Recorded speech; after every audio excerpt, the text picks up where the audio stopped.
Bueno, esta semana vamos a discutir un tema importante, el libro. Pues hemos platicado de que la gran mayoría de personas que experimentan o que tienen estas experiencias cercanas a la muerte, viajes astrales involuntarios, voluntarios también, aunque ya lo habíamos platicado, de repente no es muy recomendable, ¿no? Hay muchas cosas de las que estar ahí al pendiente, personas que murieron y pues reportaron sus casos, ya sea pues a través de un tipo de medium, por ejemplo, o algún tipo eh, pues ya lo habíamos platicado, esta técnica donde pues bueno, hay una persona dirigiendo la sesión y hay una persona bajo hipnosis y la persona que está bajo hipnosis puede contactar luego con estos espíritus, ¿no? Hay muchas formas, la verdad, y aquí pues mis respetos también para Prescott porque pues incluye la gran mayoría de formas posibles, ¿no? De poder tener estos relatos o estas historias, ¿no? Que hemos venido platicando, son muy consistentes, ya lo habíamos platicado un poco. También habíamos dicho que la gran mayoría de las veces es algo positivo, la muerte se siente como algo natural. En el taller pasado discutimos algunas ocasiones, pocas ocasiones en donde se puede experimentar algo de confusión cuando la persona muere, principalmente en accidentes eh, súbitos, por ejemplo, ¿no? Hay un poco de confusión, ha habido incluso el caso de personas que no saben que están muertos y están pues preocupados porque nadie les hace caso, ¿no? O sea, es algo extraño, interesante. No es la norma pues ya lo platicamos, ¿no? Un paso más natural, ¿no? Por así decirlo. Otra cosa que vamos a ver hoy, pero que ya habíamos comentado, es también cómo las creencias falsas de lo que pasa después de la muerte puede impactar la experiencia también. Personas que tienen esta creencia, aunque sea vaga, de que, pues bueno, es algo bueno o algo positivo o que les espera algo positivo, pues normalmente tienen esa experiencia, ¿no? Gente que son ateos o que muy materialistas o que sus creencias son muy diferentes a lo que realmente pasa, pues pueden experimentar confusión e incluso otro tipo de experiencias un poco más negativas, ¿no? Y justamente de eso trata ese capítulo, ¿no? De estas experiencias negativas, ¿no? Entonces, bueno, principalmente nos quedamos con la idea de que algunos casos de muertes no son tan pacíficos, porque bueno, ahí puede haber varios factores externos, pero eso también puede ocurrir si la mente de la persona está intranquila, por así decirlo, ¿no? Hay algunos casos que sugieren que las primeras etapas de la muerte pueden ser difíciles, ¿no? Cuando hablamos de intranquila, pues bueno, puede ser una sensación muchas veces subjetiva, porque puede ser que no sea real, pues de que todavía dejó muchos pendientes o algún problema psicológico o emociones muy profundas, por eso también hay que hacer todo lo posible por trabajarlas en vida, ¿no? Para que, bueno, no caiga ahí de golpe, pero nada más ahí para tenerlo presente, ¿no?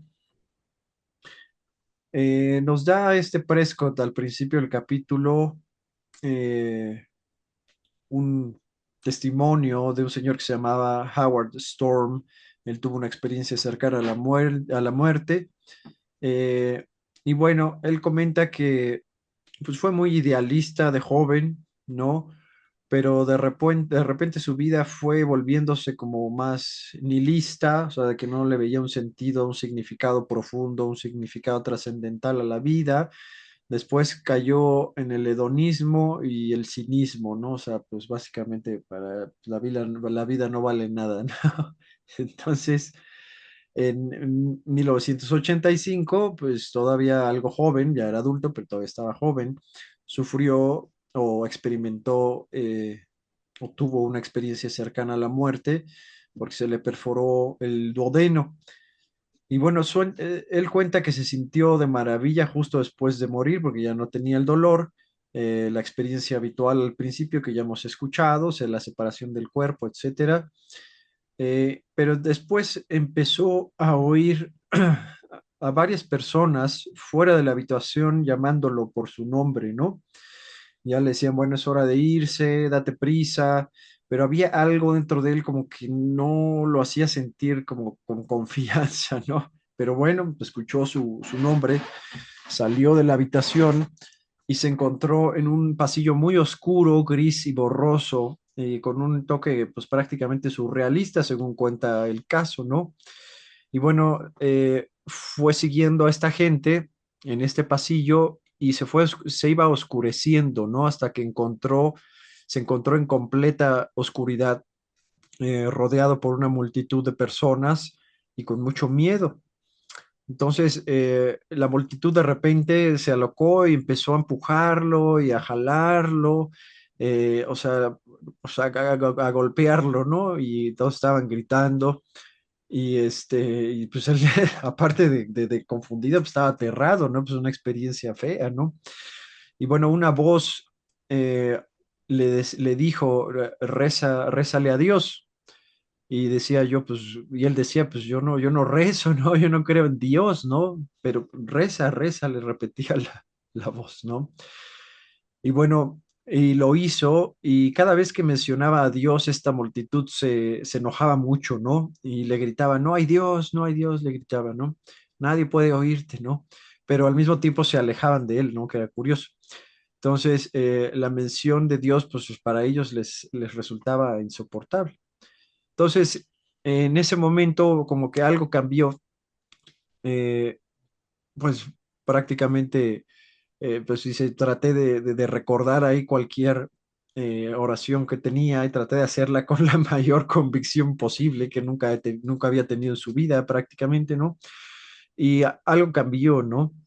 Y tuvo una sensación muy vívida de ser un niño y de que había un Dios maravilloso, ¿no? En su caso, y recordemos que esto depende también de la cultura de cada quien, porque bueno, en su caso él vio a Jesús, ¿no? Y sintió que pues lo quería y pues bueno, que era un amor igual casi condicional, que esa sensación ya la hemos platicado mucho en estos casos, ¿no? Y entonces le dijo, por favor, sálvame, ¿no? Y, y de la luz que empezó a ver, bueno, empezó a ver una luz y de la luz salieron dos manos que lo agarraron y sintió ese amor incondicional de manera indescriptible, o sea, muy fuerte. Entonces, esas manos dice que lo estrecharon al cuerpo de esta persona y él dice, bueno, yo supongo que era Jesús y en ese momento lloré porque se llenó de una sensación espiritual que él nunca había sentido prácticamente, ¿no? Por estando siguiendo como estas formas de vida pues muy separadas prácticamente de lo espiritual, de algo más elevado, ¿no? Entonces, en ese momento, cuando todavía este hombre que él veía lo seguía abrazando, empezó a notar de manera más clara de que muchas de las cosas en las que él creyó estando vivo, perdón, estaban completamente equivocadas, ¿no? Entonces, por un momento tuvo una especie de revisión de vida, ¿no? Donde estuvo viendo como esos puntos cruciales en su vida, donde lo llevó a tener ciertas experiencias de vida muy particulares, a decidir cómo ver a los demás, al mundo prácticamente. Y le dijeron, ¿sabes qué? Pues bueno, ahora tienes que volver a tu cuerpo, ¿no? Entonces dijo, no, ¿cómo que tengo que regresar? Yo ya no quiero regresar, ¿no? Le dice, no, pues tienes que regresar, todavía tienes cosas que hacer, ¿no? Entonces dice que pues ya de manera ahí medio malhumorada, pues él regresa al cuerpo y pues bueno, ya despertó en el hospital y después de eso, pues cambió completamente su estilo de vida por su cultura de nuevo, por su formación, se hizo ministro protestante y pues le fue bastante bien. Eso fue igual lo que él tenía que hacer prácticamente, ¿no? Y ya lo habíamos platicado, ¿no? Este, la religión puede, depende cómo la tomemos, cómo la aprendamos y la practiquemos, puede ser un camino hacia una espiritualidad profunda, pero no es el último peldaño en el camino, ¿no? O sea, hay muchos más, ¿no? Y por eso platicábamos en un taller, o sea, no hay que juzgar a las religiones institucionalizadas, hay o oficiales, como quieran llamarles. Todas tienen un propósito. Hay personas que, pues en este ciclo de desarrollo o evolución espiritual, pues tienen que empezar por algún lado, ¿no? Y pues la religión puede ser algo bastante bien. O sea, hay personas como este chico que viven vidas nihilistas o son ateístas o que no ven significado o algo más allá, algo más trascendental, y probablemente es lo que ellos tengan que experimentar en ese momento, ¿no? Pero bueno, así le tocó. Y pues muy probablemente fue algo mucho más positivo para él mismo y para los demás que él haya tomado ese rol en su comunidad, ¿no? Ok, ¿algún comentario hasta ahora? Eh, sí, a mí me falta una duda de estas vivencias emocionales que hay después de salir del cuerpo. Entonces me pregunto qué pasa con con nuestras limitaciones, o más que no ponerle limitaciones, digamos, pero estas vivencias emocionales que uno tiene en vida, que a veces vive como también miedo, ansiedad, depresión, que muchas veces se escucha que en la vida después de la muerte, digamos, eso no se experimenta. Pero, por ejemplo, en estos testimonios se habla también como de que se viven ese tipo de emociones. Entonces, no sé si en el fondo cambia el grado en que se experimentan, si es solamente en este momento en que se está saliendo del cuerpo y que todavía hay cierta unión con estas emociones, o si derechamente después en esta vida después de la muerte, igual sentimos estas emociones con el mismo grado de intensidad que acá en la vida, digamos. Entonces Ujú. me salta esa duda. Yo creo que es una muy buena pregunta, eh, Leo. Fíjate que, bueno, al menos en la mayoría de los casos, mucha gente que estuvo sufriendo de problemas emocionales comentaron de que en el momento de la muerte desaparecían, por ejemplo, ¿no? O ya no lo sentían o lo entendían, o sea, entendía, por ejemplo, por qué lo causaba, etcétera, pero en ese momento no lo sentían, ¿no? Y la emoción primordial, al menos durante el momento de transición, en la mayoría de los casos, había sido esta experiencia de paz muy profunda y un amor también muy profundo. Ya lo vamos a ver ahorita o después, porque también si hay emociones todavía muy profundas no trabajadas, puede ser que te lleven, al menos de manera temporal, a lo que le llaman, o no sé cómo llamarle, una capa del bajo astral, por ejemplo, ¿no? No sé si vieron la película de Nuestro Hogar, esta eh, película brasileña basada en el trabajo de Chico Javier. Y pues bueno, hay almas, incluso el protagonista, donde al menos por un tiempo acaba como en estas capas, ¿no? Más bajas, lo que llaman bajo astral, ¿no? Y pues bueno, ahí se experimentan las emociones negativas de manera muy intensa, pero al tal grado donde pues la persona, pues realmente está, bueno, si quiere, ¿no? Pero está muy incentivada realmente a darse cuenta de por qué hizo ciertas cosas, ¿no? O si hay culpa, si la culpa es real, es verdadera, por ejemplo, o si nada más está en su cabeza, a pedir ayuda, porque muchos no les gusta pedir ayuda, a pedir ayuda, dependiendo de cada caso particular, ¿no?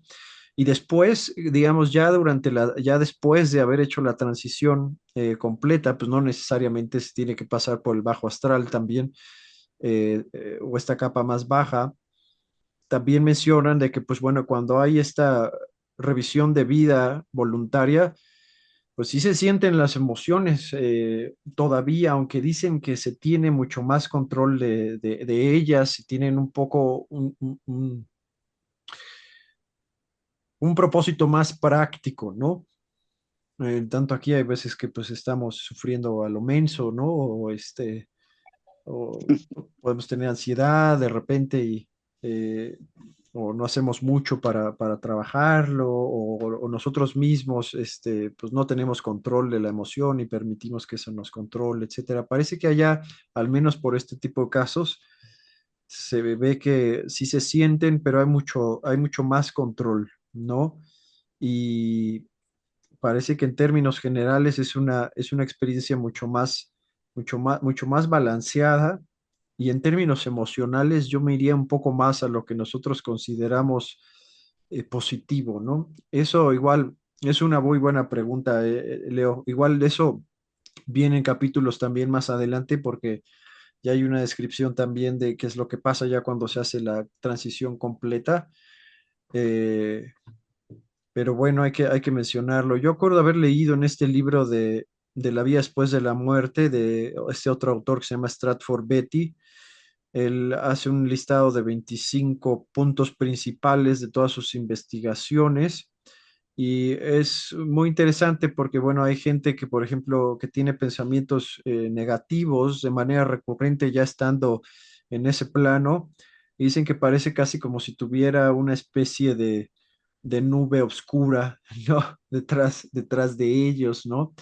Pero van a través de varios procesos de aprendizaje, de sanación, de limpieza espiritual, por así decirlo, y va desapareciendo completamente, ¿no? Como que esos pensamientos negativos eh, son un poquito más visibles en ese plano también. Sí, porque igual es interesante que acá en esta vida las emociones, si bien muchas veces nos toman y nos hacen inmovilizarnos o nos hacen tomar malas decisiones, también son formas de darnos cuenta y de crecer, ¿no es cierto? Entonces, igual es interesante saber si en la vida después de la muerte seguimos creciendo y aprendiendo, ¿qué es lo que nos moviliza a hacer eso también? Si es que Sí, no hay emociones, yo creo que sí tienes razón de que puede haber emociones, pero que se pueden manejar mejor o funcionan más como como un movilizador para seguir aprendiendo más que algo que te va tirando hacia abajo, digamos. dale, sí, ese es otra buena idea, porque, bueno, al menos lo que he leído hasta ahora es que, bueno, la encarnación representa un ciclo de aprendizaje acelerado, ¿no? Y pues bueno, el sufrimiento principalmente es uno de las emociones impulsoras, ¿no? Porque pues bueno, ya no quiero seguir sufriendo, bueno, pues entonces tienes que hacer una revisión de qué es lo que te está haciendo sufrir y por qué cambias, ¿no? Claro. Pero parece que allá, porque Stratford Betty también es una descripción muy buena también de lo que hay allá, ¿no? De hecho, igual lo podemos leer porque es muy interesante, pero él dice allá que, bueno, hay universidades, bibliotecas, muchas de las cosas que vemos aquí, escuelas de diferentes tipos, ¿no? Pero el aprendizaje es más lento y más paulatino, ¿no? Al menos es lo que había, que se me quedó grabado de ese asunto, ¿no? Muy probablemente no sea la emoción ahí principal, el sufrimiento como un detonante de aprendizaje, sino haya otros, ¿no? Una de las cosas que supuestamente es, pues no sé si decirle muy bien vistas, pero en la película esta también de Nuestro Hogar viene, y me acordé también por este otro libro, de que, pues bueno, también hay cosas que hacer allá, ¿no? O sea, porque si quieres conocimiento nuevo o ganar nuevas habilidades, etcétera, tienes que ganártelo, ¿no? Entonces, supuestamente el servir a otros de varias formas, dependiendo de tu personalidad, pasiones y habilidades, pues te va dando como una especie de méritos para que puedas tú también adquirir ciertas cosas como conocimiento o información, ¿no?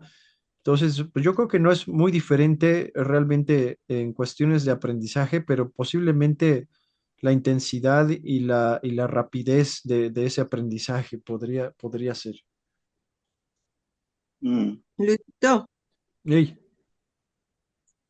Eh, Mi opinión respecto a la película que el protagonista es André Louis, lo que yo siento o considero o vi es que precisamente él se da cuenta ya de todo lo que erró aquí a nivel terrenal y como dicen ustedes, ya no es como un castigo, sino que es precisamente para que él se dé cuenta de esas lecciones que no aprobó a nivel terrenal y que tiene que de alguna manera pasarlas en ese otro plano, ¿no? Ujú, ujú, Y hasta donde yo sé, eso que tú acabas de decir al final, precisamente el que es ayudar a la gente, tener la actitud de servicio, se van generando como horas bono en el sentido de que tú vayas a tener ese merecimiento de ir precisamente como escalando de ese astral inferior a niveles más superiores, precisamente como para liberar pues lo que el alma se lesionó aquí en la tierra o el espíritu, ¿no? ujú, ujú. Así es, así es. Y te digo, coincide mucho también con lo de otros libros también, porque bueno, te digo, todos esos fueron libros de Chico Javier, pero hay otros más modernos, como el que les digo yo, el de Stratford Betty, que pues es bastante similar a lo que ves en la película o lees en los libros de Chico Javier también. Sí, sí, sí.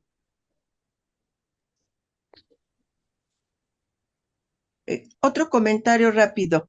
Sí. Eh, el hijo de una amiga del trabajo me comentaba que recién había muerto su abuelita, tenía contacto con ella a través de los sueños y que ella en un momento, después de que ya había soñado varias veces él con ella le dijo, ya no voy a poder venir más seguido contigo porque ya tengo encomendadas tareas y entre esas tareas es ayudar a las personas que van llegando por acá que no están tan bien. Ujú. Entonces como que coincide un poco con lo que se plantea también en la película, ¿no? Exactamente, exactamente, sí. Y de hecho fue lo que vimos ahí en el caso del protagonista, ¿no? Sí.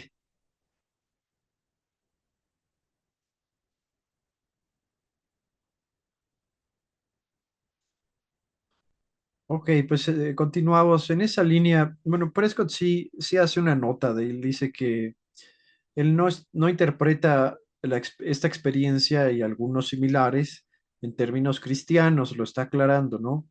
Y él nos dice que muy probablemente ese Jesús o que él interpretó como Jesús era una especie de simbolismo, ¿no? Que esta persona Storm hacía de su propia idea de Dios, ¿no? Porque, bueno, él, aunque haya sido ateo y nihilista y acabó como cínico prácticamente, pues no quiere decir que en la infancia, por ejemplo, pues haya estado libre de influencias religiosas, ¿no? O sea, en ese caso, pues él fue criado como cristiano, ¿no? Protestante. Entonces, pues bueno, es su forma de interpretarlo, porque recordemos que también ahí las creencias y las expectativas, pues sí colorean un poco las experiencias también. Pues eso está bien, ¿no? O sea, mucha gente les digo, dependiendo de la cultura y la religión de la que eres, es muchos de los simbolismos que ves durante esta transición también, ¿no? Hacia la muerte. También hay muchos casos en los que el espíritu o el alma fue rescatada sin ninguna referencia a Jesús o al cristianismo u otra religión. Eso ya platicamos algunos casos. Este, más bien, pues acababan de morir y sintieron como esta paz muy profunda y este amor incondicional. No vieron la luz, se elevaron y pues hicieron la transición, ¿no? Entonces, pues nos dice Prescott que pues muy probablemente esta persona interpretó las cosas en términos cristianos porque pues esa fue su fe al menos durante los primeros años de su vida, ¿no? Y bueno, él nos dice que su falta de preparación a la muerte, por supuesto, unida al estado mental que tenía en ese momento, que pues era miedo y confusión, y también su crisis médica y quizás cierto sentimiento de culpa latente por haber abandonado sus ideales, bueno, explican probablemente la naturaleza tan negativa de esta experiencia, ¿no? O sea, fueron muchas cosas que se juntaron, ¿no? Ahora, pues bueno, ya sabemos que nuestras experiencias en este plano después de la muerte, pues reflejan también nuestro estado de ánimo y nuestras expectativas subconscientes, así que bueno, hay que tener cuidado. Pero bueno, también ahora sabemos, y no solamente por este caso, hay varios. Recuerden que igual pueden leer a más detalle estos casos en el libro, que hay también ayuda si oramos o apelamos o pedimos de manera sincera a Dios, ¿no?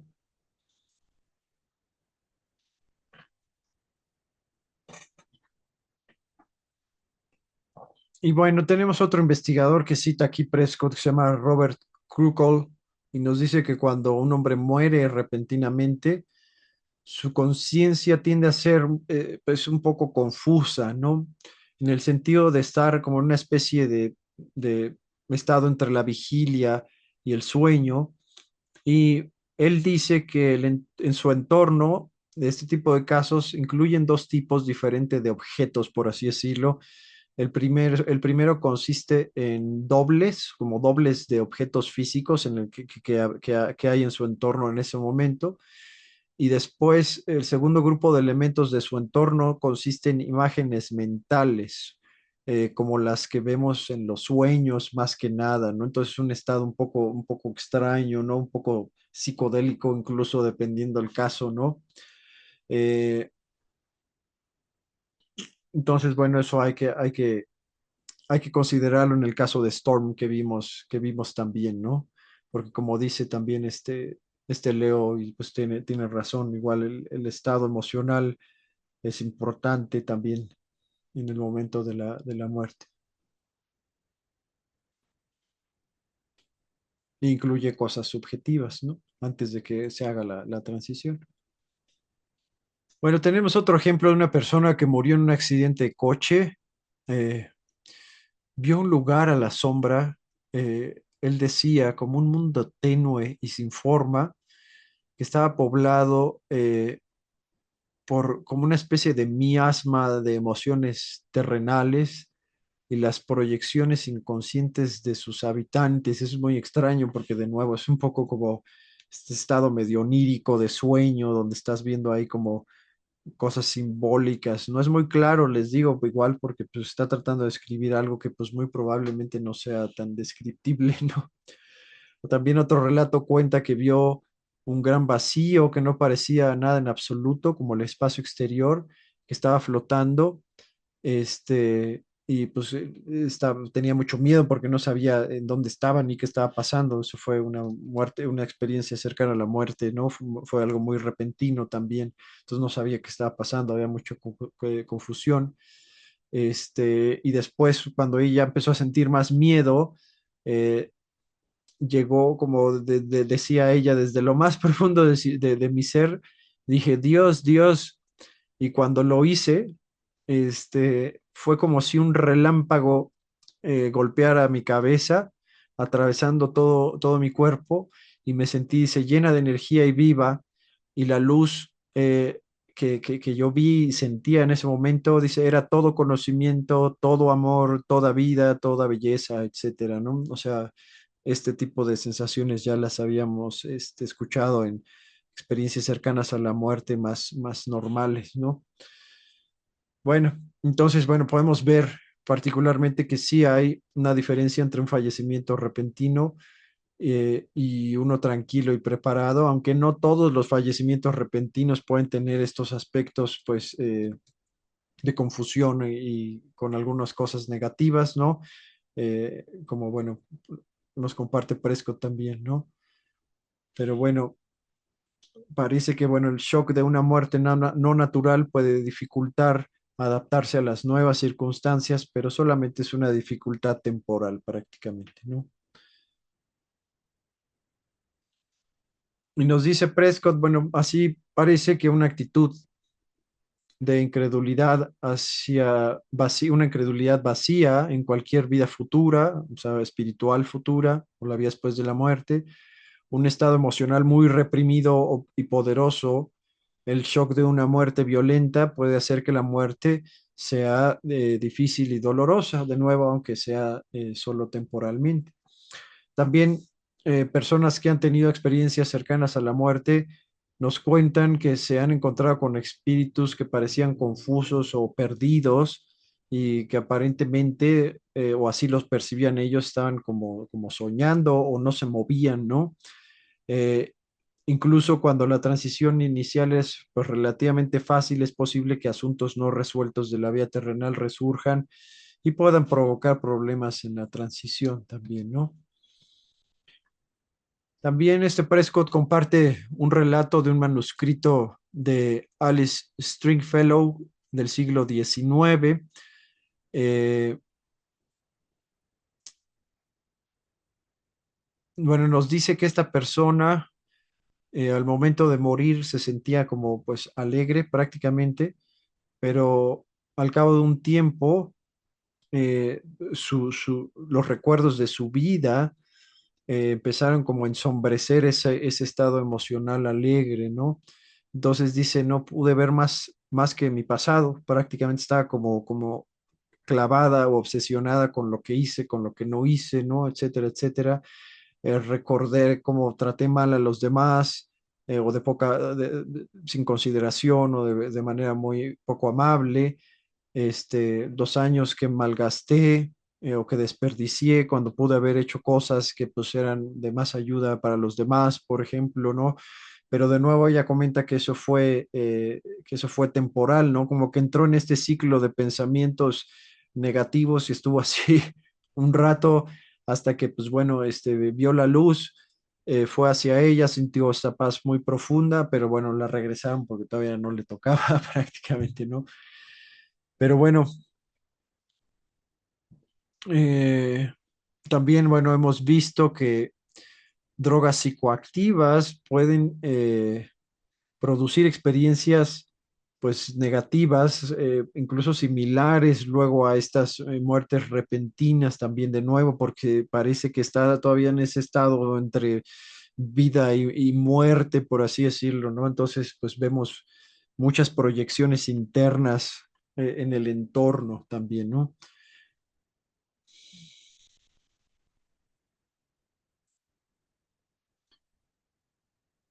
Bueno, otra persona.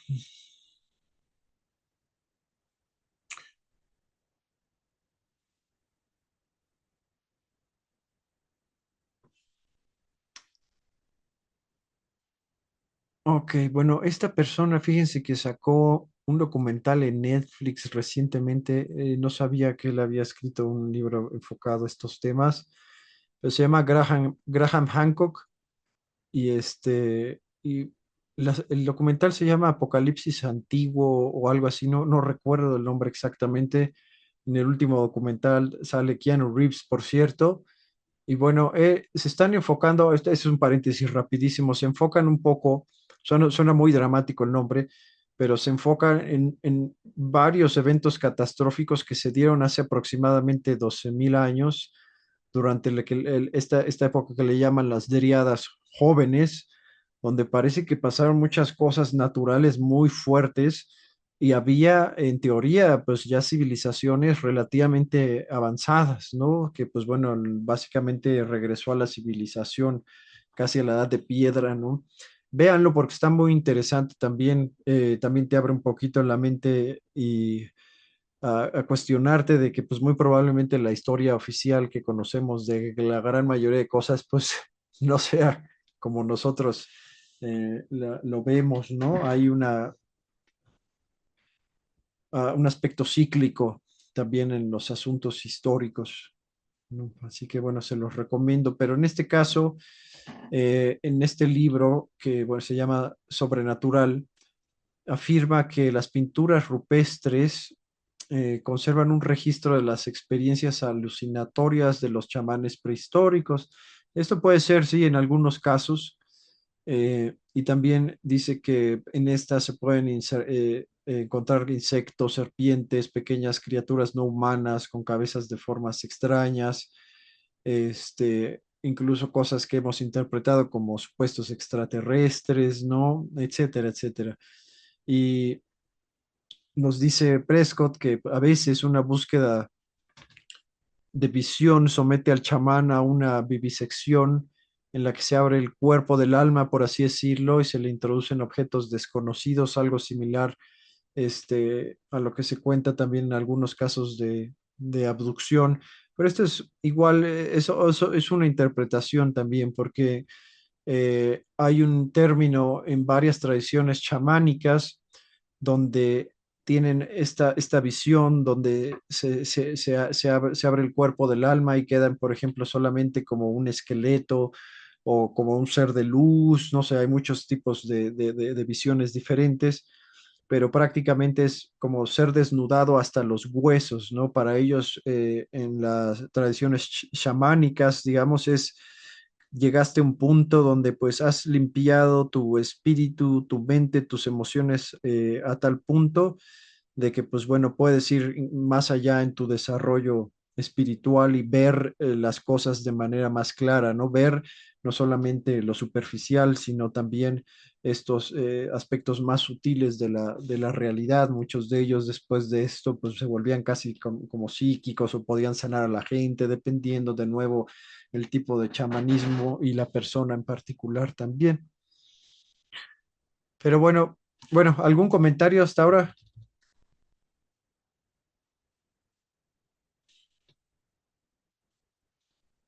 Sí, seguimos entonces. Un comentario, voy a Dale, hacer puros comentarios, voy a aprovechar la idea.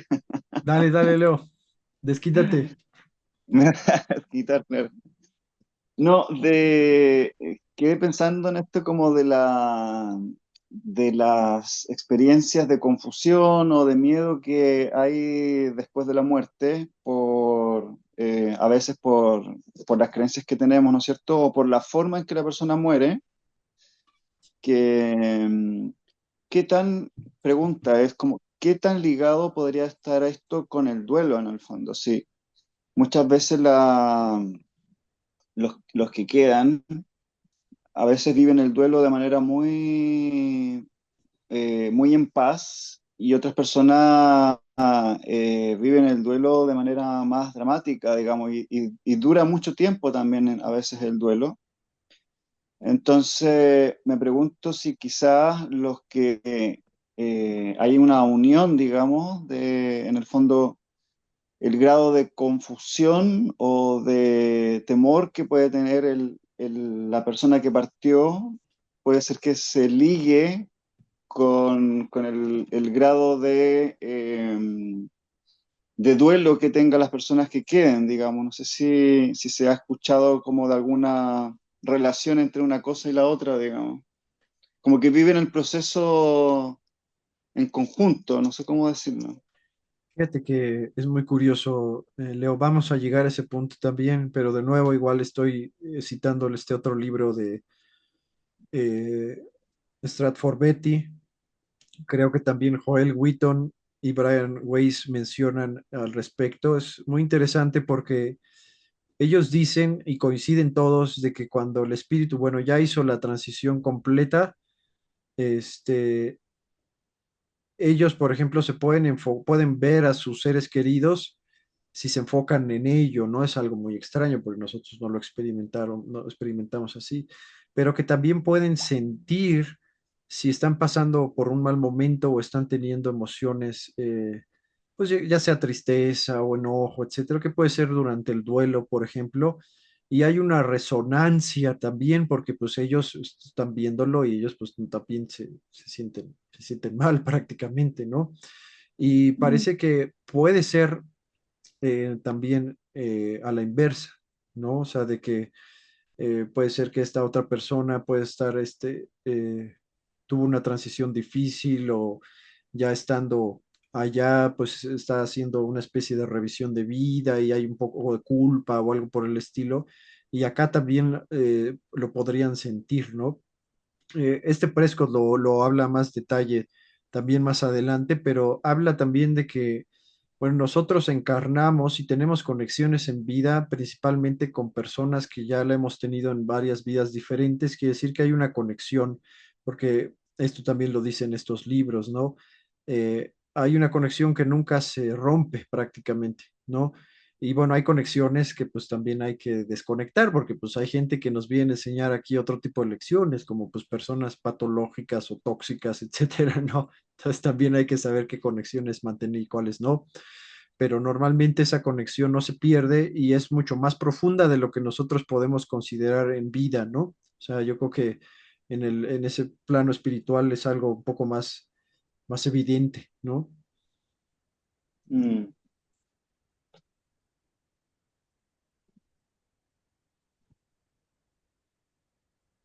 Sí, y también esa relación de en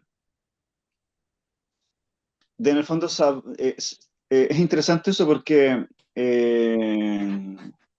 por una parte lo llama a uno como a, no sé, depende de tus creencias, digamos, pero por ejemplo, a orar por el alma de la persona que partió para que pueda seguir su camino de forma tranquila, ¿no es cierto? O poder Ujú. desapegarse de las cosas de las cuales estaba apegada acá en este mundo.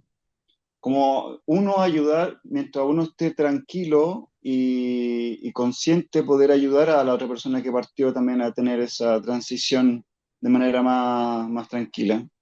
Exactamente, yo creo que Y tocaste. no, y también estar consciente de que en el fondo a veces lo que uno está sintiendo, esta intensidad del dolor, puede que no sea solamente de uno, sino que también puede ser de la intensidad con la que la persona está dejando este mundo, digamos. Exactamente. Son dos Y puntos muy como buenos. desapegarse también un poquito de eso para poder sobrellevarlo mejor. Exacto, exacto, exacto. Y el apego realmente toma un significado muy diferente al que tenemos ahora, ¿no? Porque el apego carnal o material es ese miedo a la pérdida del ser querido, por ejemplo, ¿no? O a tenerlo aquí, o no le vaya a pasar nada, pero eso es un pensamiento muy materialista, ¿no? Porque si, bueno, ya hablamos de que esa conexión espiritual nunca se rompe, ¿no? Y de que pues muy probablemente encarnemos y después pues haya otro tipo de relación, etcétera, pues te hace pensar las cosas, ¿no? En la película también de eh, Nuestro Hogar, de hecho el protagonista tiene que trabajar con ese apego también, ¿no?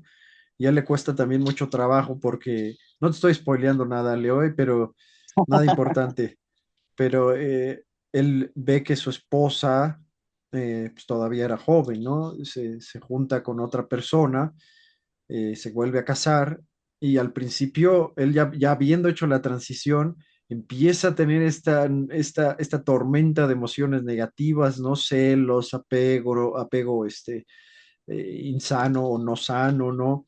Enojo, etcétera, y termina regresando un rato al astral bajo, ¿no? Hasta que, pues bueno, el solito, pues tiene que aprender, o sea, pues está bien, ¿no? O sea, mi esposa necesitaba a alguien más, no significa que no me amara, me explico, o sea, como toda esa comprensión a diferentes niveles y para poder salir otra vez prácticamente, ¿no? Porque bueno, normalmente lo que dicen todas las fuentes que les he comentado, incluso Prescott, es que pues nadie pasa mucho tiempo en el bajo astral, ¿no? A menos que así lo quiera, ¿no? Puede ser que hay algunos raros casos donde pues ahí estén, ¿no? por mucho tiempo, pero al fin y al cabo ellos dicen que nadie se queda para siempre, ¿no? Pero pues bueno, es muy interesante ver cómo esas emociones son de baja frecuencia, por así decirlo, ¿no? O sea, eh, Yo puede. pienso, perdón, Dale, Graciela. sí, yo pienso que precisamente el aprendizaje que se puede tener en ese plano es el que nos permitiría, si es que tenemos la opción de reencarnar, pues de ya no repetir esos errores, ¿no? Esas lecciones no aprobadas. Pues sí, cuesta trabajo, ¿eh? Ahí el caso de Brian Weiss, de una señora eh, que pierde a su hijo muy, muy joven, estaba muy, muy joven el chico, y ella llevaba en nuestro tiempo lineal, supuestamente como lo relata Brian Weiss, 2000 años, muchas vidas encarnando, tratando de aprender el, el, este concepto del apego más sano, ¿no? O sea, de no tener aquí, como de querer tener aquí a todos así, o a mi hijo, ¿no? Pues, o sea, tu hijo es un espíritu libre, eh, una persona libre, o sea, déjalo ir, que tenga sus experiencias, o sea, la conexión ahí está, no se pierde, o sea, como que tuvo que ir por todo este proceso de comprensión, digamos, pero pues tardó, pero lo aprendió, ¿no? O sea, ese es el punto, pero si podemos estar repitiendo también diferentes lecciones durante muchas vidas, ¿no? Porque en una vida no aprendemos una o dos lecciones, son varias también, ¿no? Entonces, puede ser que alguna se nos quede ahí un poco rezagada, pues por varias cuestiones, ¿no? Incluso pues hay heridas o eh, pues malos aprendizajes también.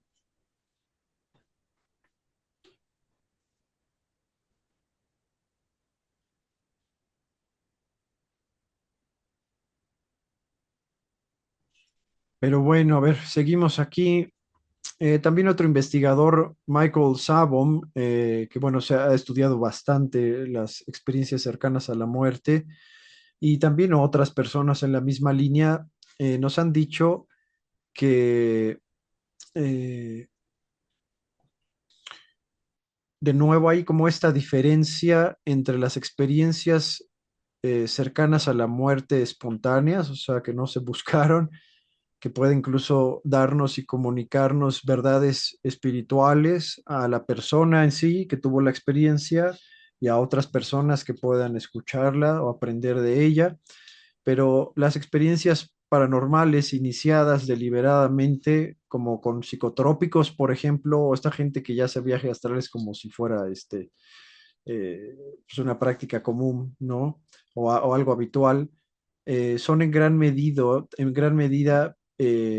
peligrosas, porque ahí también nos dice entidades engañosas y malignas, que es lo que yo les platicaba que decía Chittik, este comentarista del trabajo de Ibn al-Arabi, el sufí, ¿no? Que decía que, pues bueno, también esos planos, pues hay depredadores y hay que tener mucho cuidado y que pues eso no tiene mucho sentido que estemos buscando ese tipo de experiencias de manera voluntaria, ¿no? Porque ahora se ha vuelto muy común, platicábamos hace poco de la ayahuasca y los psicotrópicos. Aquí, pues en México, por ejemplo, se ha vuelto muy famoso, incluso hasta luego hacen retiros enfocados a eso. Entonces, bueno, siempre hay que tener mucho cuidado. Aunque también nos dice que la mediumnidad puede ser problemática también si se hace de manera irresponsable, porque puede invitar a depredadores espirituales, entidades negativas, ¿no? Y nos dice, bueno, ningún campo de exploración está libre de riesgos, por supuesto, ¿no?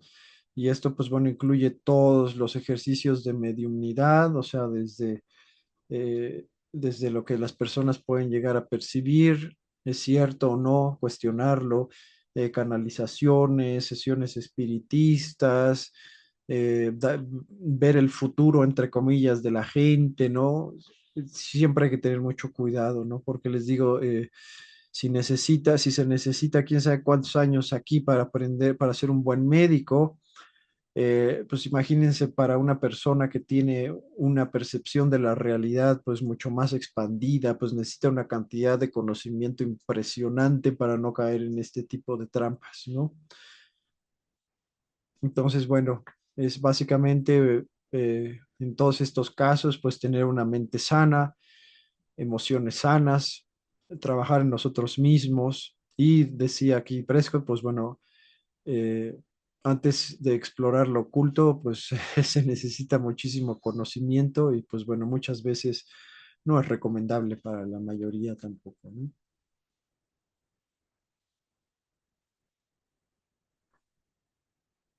Ok.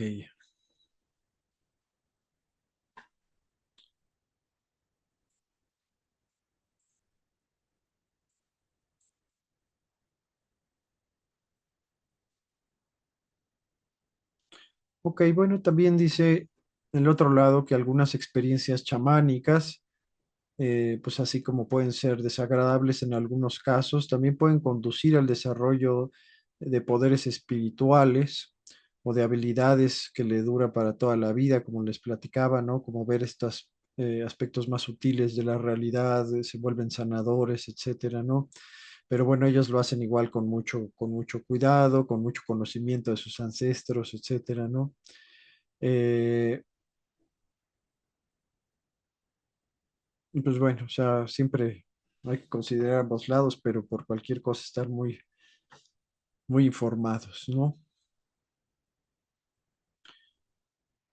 Ok, pues bueno, llegamos ahora al capítulo que habla un poco de almas perdidas, ¿no? Esto es un tema interesante también. Hay una tablilla sumeria de 2000 años de antigüedad que describe un ritual necesario para liberar a un fantasma o un espíritu que quedó atascado entre estos dos reinos después de la muerte, por supuesto. Y dice, bueno, el fantasma primero es atado al cuerpo por el último aliento y luego es sentado en una silla cerca de su cuerpo y luego es libre para bajar al mundo de los espíritus. Entonces, bueno, está un poquito confusa, pero esta descripción es similar a lo que relatan los clarividentes y mediums modernos y las personas que han experimentado o que han tenido experiencias cercanas a la muerte, porque, bueno, primero el cuerpo está, bueno, perdón, el espíritu está atado al cuerpo. No, ya habíamos platicado que todavía está el hilo de plata y se va desprendiendo poco a poco, casi como si fuera el cordón umbilical, ¿no? Pero espiritual. Luego se separa, pero permanece en el área física inmediata de una forma corporal invisible, o sea, tiene la forma de su cuerpo, pero nadie lo ve. Y luego, pues bueno, se hace la transición al otro mundo, ¿no? Pero bueno, esto es lo que hemos escuchado en la gran mayoría de los casos, ¿no? Es interesante que, pues bueno, ese tipo de casos al menos se comentara de manera muy, eh, breve en las tablillas sumerias. Pero bueno, la pregunta es, ¿qué ocurre si el espíritu no realiza esa transición? Entonces, bueno, se vuelve un espíritu que todavía está conectado de alguna forma a esta frecuencia terrenal y todavía está de alguna manera conectado a este mundo, ¿no? Sociedades antiguas como la mesopotámica estaban constantemente en guardia contra estos espíritus y otras fuerzas más negativas. Y bueno, ellos decían que no solo podían entrar en las casas silbando, murmurando y poniéndolo todo patas para arriba, sino que también podían entrar por la fuerza, incluso herir a animales o abrirles la puerta para que escaparan. Estos son los mesopotámicos. También se encontraban un hombre en un estado de pecado, por así decirlo. eh, eh, Podían hacerse pasar estos espíritus por ángeles o por el mismo Dios, etcétera, y engañar a las personas, ¿no? Y esto ha sido algo bastante recurrente en la historia, también es muy interesante, ¿no? Pero bueno, entonces, pues los mesopotámicos, al ver que pues esto era una realidad, eh, pues bueno, ellos tenían ahí como diferentes rituales, diferentes oraciones también, pues para evitar que hubiera alguna interferencia, esta interferencia con estos espíritus chocarreros, por así decirlo, o entidades más negativas, o para limpiar el lugar también y a la persona que estaba siendo afectada, si ese era el caso, ¿no? Pero bueno, tenemos muchos otros ejemplos de rituales antiguos o de oraciones no tan antiguas destinadas a ahuyentar a estos espíritus. Y ahora, bueno, también los magos de Sumeria, Babilonia y Asiria tenían una distinción que era entre entidades negativas y fantasmas, ¿no? Estos espíritus que se habían quedado aquí, ¿no? A ver, tenemos una cita aquí, permítanme un segundo.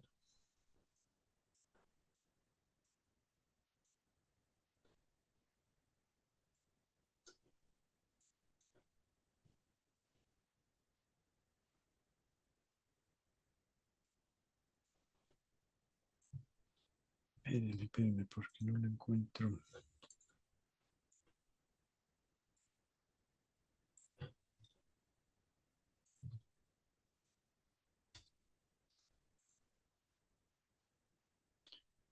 Ok, uno, dos, tres, cuatro.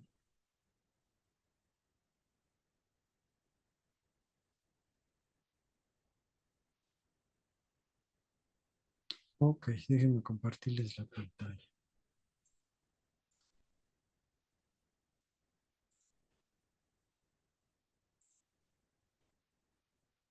¿Por ahí la ven? Sí, Bueno, pues a ver si puede alguien ayudarnos a leer desde lo que dice en general los fantasmas problemáticos o molestos. Son cuatro párrafos, por favor, son cortitos. A ver si me escucha. Sí, En general, los fantasmas molestos eran o bien miembros de la familia descontentos por la interrupción del suministro ritual de comida y bebida a sus tumbas, o bien fantasmas ajenos a la familia, vagabundos aquejados de violencia prematura o sin resolver muerte.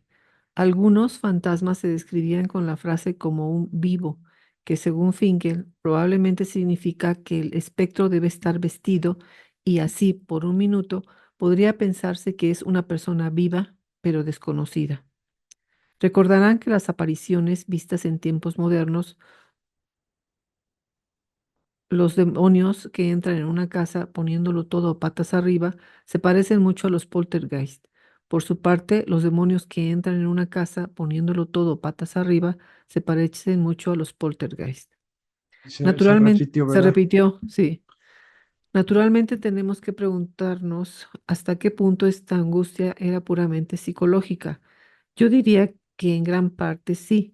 Las inscripciones cada vez más detalladas y desesperadas, sobre todo en los últimos reinos de Babilonia y Asiria, evidencian lo que podríamos llamar una manía social o histeria colectiva, tal vez similar a la caza de brujas en Europa y Norteamérica. Gracias, gracias.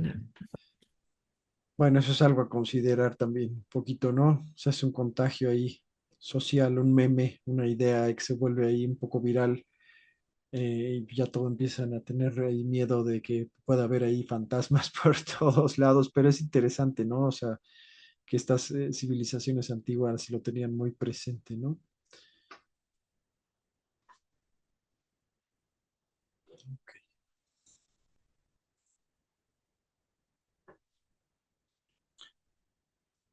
Ok.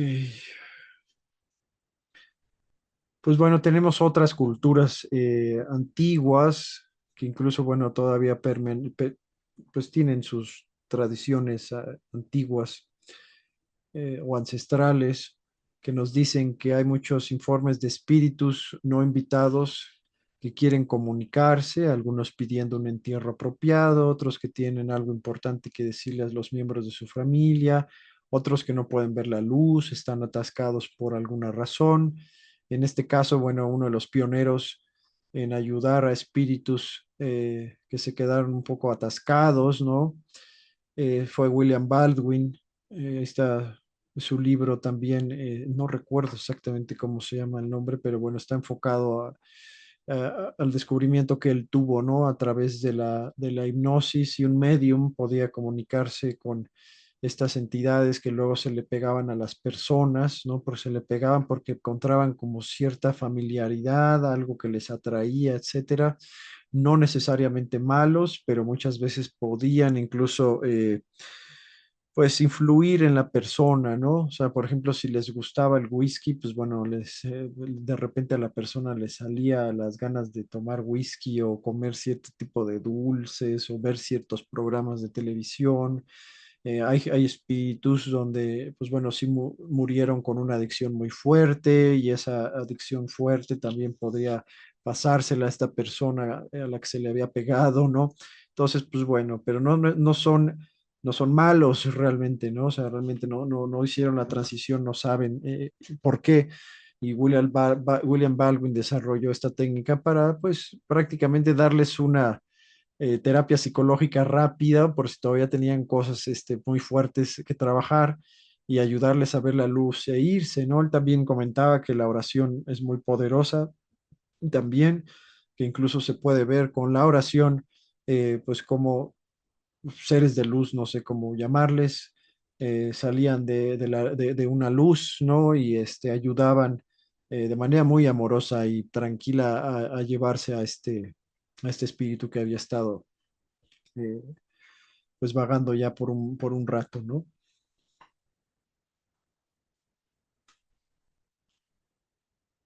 Ok.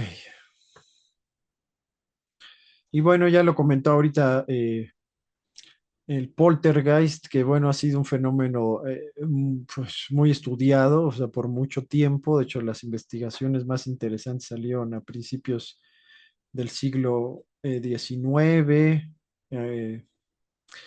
no, a finales del siglo XIX y principios del XX, con todo este movimiento espiritista. Y pues bueno, hubo muchas conclusiones, muchas suposiciones, pero también muchos datos muy buenos, ¿no? Y bueno, el término se aplica a apariciones que implican sonidos extraños, lanzamiento de objetos, o sea, que de repente se ven cosas volar, mueven las cosas. Entonces, bueno, que sugiere que hay una presencia invisible, propensa a gastar bromas tontas y sin sentido prácticamente, ¿no? Y bueno, parece que se abre una especie de portal y empiezan a ocurrir muchas locuras, puertas que se abren, muebles que salen volando, ráfagas de aire fría, anomalías eléctricas, incluso posesiones en algunos casos. Y bueno, en la enciclopedia de lo paranormal se relata un caso interesante. Y bueno, ocurrió en un almacén de Miami entre diciembre de 1966 y 1967 y parecía centrarse en un joven empleado de envíos que se llamaba Julio Vázquez.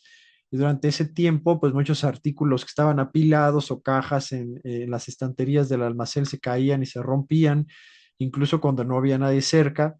Y a mediados de un enero, que bueno, la situación había llegado a un punto crítico, este, pues el propietario del almacén, pues empezaron a analizar todo, ¿no? O sea, pues, algo está pasando porque, bueno, tú estás tirando las cosas, estás rompiendo la mercancía, etcétera, ¿no? Pero luego otros empezaron también a ver o a sentir cosas, ¿no? De nuevo pudo haber sido un contagio psicológico o bueno, o era un fenómeno real y la gente más gente lo estaba notando, pero parecía estar centrado en este chico, ¿no? Pero bueno, a partir de ese momento empezó a ocurrir de todo, se caían más cajas, eh, mm, se escuchaban ruidos a lo lejos, risas, ¿no? Pero bueno, pues ya no les parecía muy gracioso a los empleados de ahí porque tenían que estar recogiendo este desastre que era aún mayor, ¿no? Pero bueno, los disturbios alcanzaron su punto álgido un lunes 23 de enero, nos dicen, desde la apertura del negocio por la mañana, o sea, lo experimentaron desde temprano, ¿no? Y bueno, según los registros, pues bueno, se registraron 52 incidentes distintos, ¿no? E incluso ya después la policía también fue testigo del fenómeno, ¿no? Eso fue muy interesante. Y bueno, en uno de los casos, Julio estaba colocando un objeto a ras del suelo cuando se le cayó un vaso de bebida de la estantería que tenía detrás. Y bueno, anteriormente, otro empleado había colocado cuadernos y otros objetos delante del vaso, pero bueno, estos estaban intactos, por lo que el vaso tendría que haberse elevado por el aire al menos 5 centímetros en su camino hacia el suelo. Pero bueno, otro punto importante, porque nos dice aquí también Prescott y otros investigadores que el estado interno es muy importante también, las emociones que tenemos y más que nada guardadas. Pues bueno, en este caso Julio Vázquez era un joven problemático y en los meses anteriores a los disturbios del almacén había tenido pesadillas fuertes. Y bueno, 10 días antes del primer incidente, este incidente de Poltergeist, su madrastra lo corrió de la casa. Entonces, pues bueno, también en febrero lo agarraron robando en una tienda y lo condenaron a 6 meses de cárcel. Y bueno, fue muy interesante porque cuando desapareció, pues la situación del almacén volvió a la normalidad, ¿no? También, eh, bueno, tenemos otra literatura de investigación, particularmente sobre el poltergeist, que ganó el premio Randi, o sea, pues fue un muy buen libro, una muy buena investigación de McLuhan, donde, pues bueno, consta de varios cientos de casos publicados y bueno, emergen patrones definidos entre los casos y estos patrones se remontan a cientos años atrás de los primeros informes razonablemente bien documentados, lo que es muy interesante.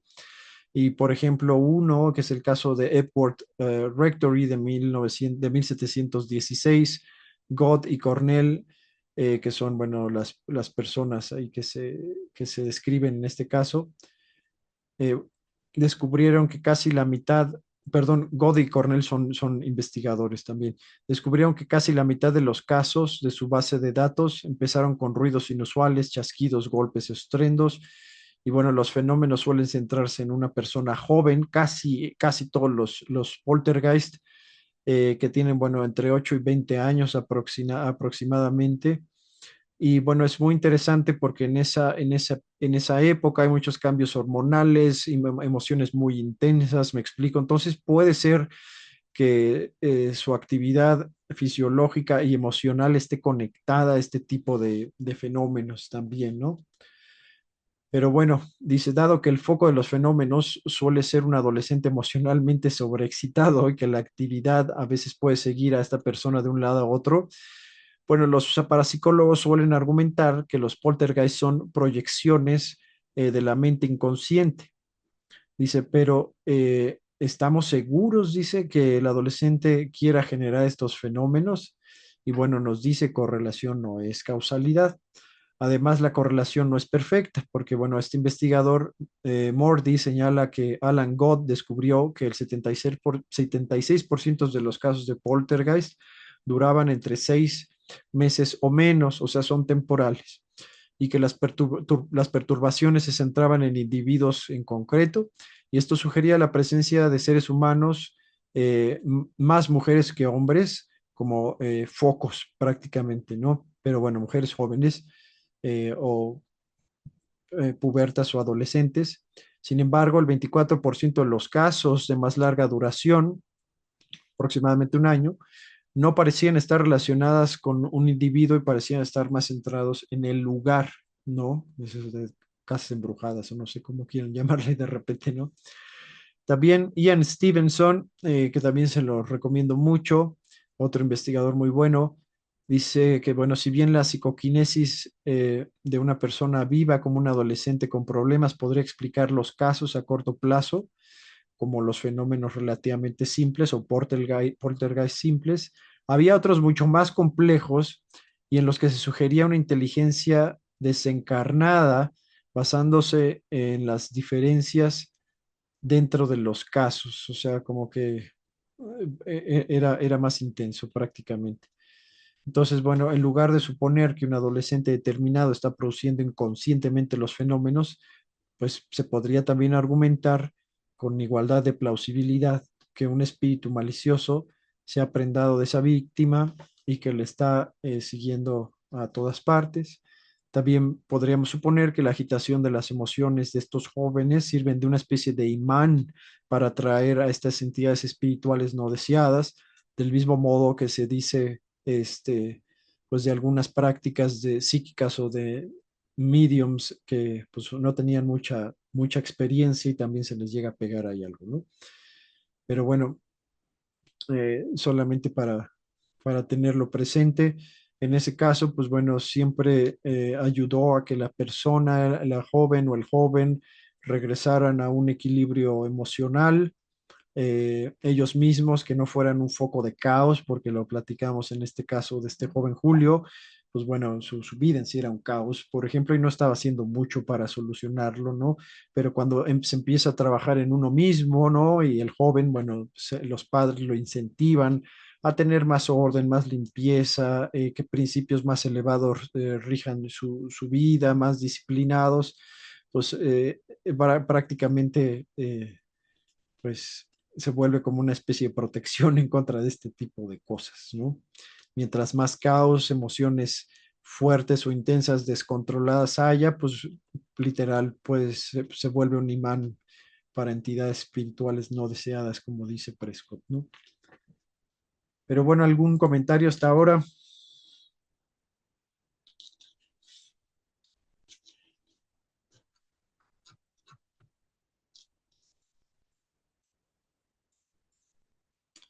Muy bien, pues interesante, ¿no?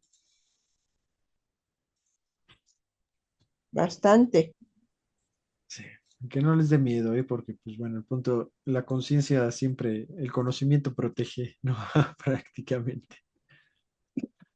Estamos- Es una buena hora para hablar de estos temas. Sí, Leo, que duermas bien, ¿eh? Ahí se me vuelve interesante el plantear qué nos protege de esto, ¿no? Como que si fuese una manipulación, no sé, de una entidad o de una forma de pensamiento negativo, ¿qué es lo que nos protege de este tipo de manipulaciones, digamos? Yo Mira, creo que en el fondo, porque si uno está bien en emocionalmente, físicamente, debería ser una fortaleza también para este tipo de manipulaciones más, entre comillas, espirituales, digamos.